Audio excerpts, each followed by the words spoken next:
Sir 22 जुलाई का दिन को आप काफी लंबे समय से मांग कर रहे हैं कि 22 जुलाई का दिन तिरंगा दिवस घोषित किया जाए। तो इसके माध्यम से सर आप क्या संदेश आप देना चाहते हैं? इसको लेकर आप क्या कहेंगे? देखिए, देश में पेट्रियोटिज्म यानी देश प्रेम की भावना और मजबूत करने की बहुत ज़रूरत है, क्योंकि हमारा देश विविधताओं से भरा हुआ है। तरह तरह के धर्म हैं, तरह तरह की लैंग्वेज है, तरह तरह के क्लास के लोग हैं, कोई अमीर है, कोई कमज़ोर है। इसलिए एकता बनाए रखने के लिए भारत में देश प्रेम की भावना को मजबूत बनाने के लिए ज़रूरी है कि जैसे 26 जनवरी को गणतंत्र दिवस मनाते हैं, 15 अगस्त को स्वतंत्रता दिवस मनाते हैं, तो वो देश प्रेम के दिवस हैं। तो इसी प्रकार से 22 जुलाई का दिन जो है तिरंगा दिवस, राष्ट्रीय ध्वज दिवस के रूप में मनाया जाए तो एक और प्लेटफॉर्म मिलेगा हमें अपने देश प्रेम की भावना को और मजबूत करने के लिए। और 22 जुलाई का दिन इसलिए कि जो तिरंगा आज का मौजूदा स्वरूप है वो 22 जुलाई 1947 को ही संविधान सभा में अप्रूव हुआ था, मंजूर हुआ था कि हमारे स्वतंत्र भारत का राष्ट्रीय ध्वज होगा। इसलिए 22 जुलाई उसका राष्ट्रीय ध्वज का जन्म दिवस हो जाता है। राष्ट्रीय ध्वज दिवस, तिरंगा दिवस, उसको किसी भी नाम से पुकार सकते हैं। तो इसलिए मैं इसको लंबे समय से 2021 से ही कोशिश कर रहा हूँ, मांग पत्र दे करके सरकार से और जनता में अपील कर रहा हूँ कि आप लोग इसको मनाएं। और लोगों ने मनाना धीरे धीरे शुरू कर रहे हैं, जागरूकता आ रही है।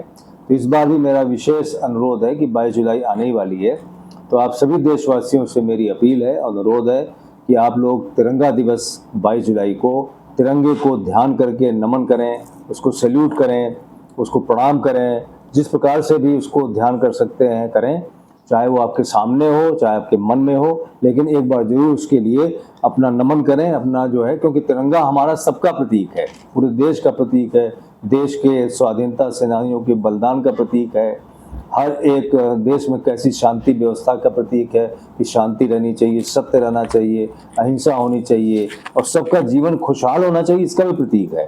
तो इसलिए इन सभी चीज़ों को इसमें मिला हुआ है।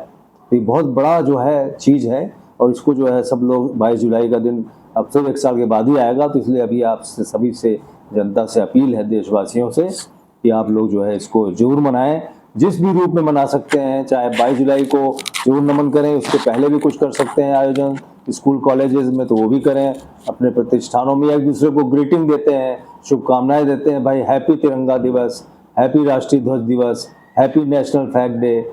सब इस प्रकार से मैसेज दें ताकि तिरंगे की भावना और आगे बढ़े और राष्ट्र प्रेम की भावना और आगे तो क्या लगता है सर, सरकार इसको घोषित कर पाएगी सर? क्या उम्मीद है? हाँ बिल्कुल, जैसे कि हर हर तिरंगा, घर घर तिरंगा हमने शुरू किया था, आपको याद ही है कि गुड़गांव में 26 जनवरी 2021 को शुरू किया था। फिर आपने देखा कि किस प्रकार से पूरे देश में हर घर तिरंगे के रूप में वो आया है, उसका एक पक्ष जो है। इसलिए मुझे विश्वास है कि राष्ट्रीय ध्वज दिवस भी एक न एक दिन जरूर घोषणा होगी सरकार के द्वारा। लेकिन कोई बात नहीं, जब तक सरकार घोषणा नहीं कर रही, हम अनुरोध करते रहेंगे, तो कोई उसमें बात नहीं, हमें तो मनाना है। हम जनता से अपील कर रहे हैं कि आप लोग इसको मनाएं। तिरंगा दिवस की सर शुरुआत आपने कहाँ से की थी? ये हमने तिरंगा जन्म दिवस की शुरुआत की थी लाल किला में, दिल्ली से। वो 28 फरवरी की बात है, 28 फरवरी 2021 को।